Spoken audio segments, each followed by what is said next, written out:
You know, I have a specialty with marginalized communities, be it Black, Latino, my community, women's issues, LGBT, and when we hear that there is a dearth of those voices telling their stories, how would you encourage them where to go inside to come up with something that also has universal and mainstream appeal? It's the best question ever, and it's one that I'm constantly addressing. I keep trying to explain to writers that it's all about them. People want to write screenplays because they think they can avoid the inevitable self-searching that accompanies the process. And I've worked with many writers of many, lineages. And fundamentally, what I keep seeing is I keep seeing screenplays about non-ethnic Black or white people. And I keep saying, no, people of color or women, we were all raised in certain ways. We have cultural biases. We have, personal tics. We have family issues, and there's a trope that is very, very profound, which is that the more you specifically you write about a character, the more universal it becomes, or he or she becomes.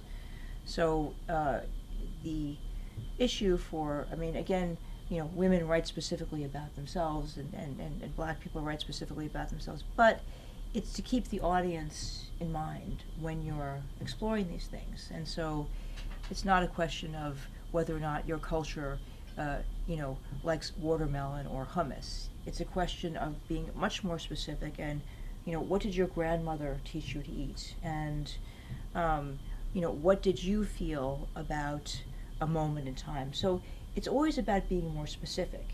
Now, I think this is a larger issue, which is that there are many people who really can't write. And this is usually the reason because they're not willing to put any of their skin in the game. And I didn't say skin color, okay? It's really, you have to put real blood in the veins of these characters. So, even shows on television with white people in them, there are certain kinds of white people. Some of them are Protestant white people, and some of them are Catholic white people, and some of them are upper middle class or lower middle class. And so people who are from your so-called marginalized communities would do well to watch American television and look at how the white issue is handled, because there are lots of different kinds of whites. And then you can make a commensurate issue. In other words, if you're writing a Black movie, like what was that show that came out recently, Blackish? Yes.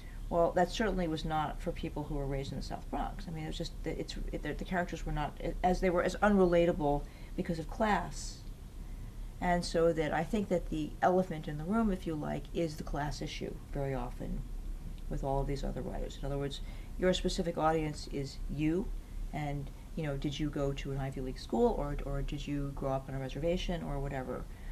And I think that that this is the train of thought that has to go on. In other words, you have to bait the hook to suit the fish.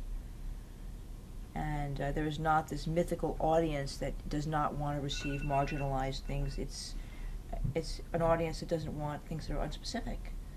Look at the Wayans brothers. I mean, all of their comedies are huge successes, and it's because they parody, but they are very specific about the foibles of a certain type of Black woman, right? Absolutely. And so, that's really the key, is to get in there and be specific and see in what way that's relatable.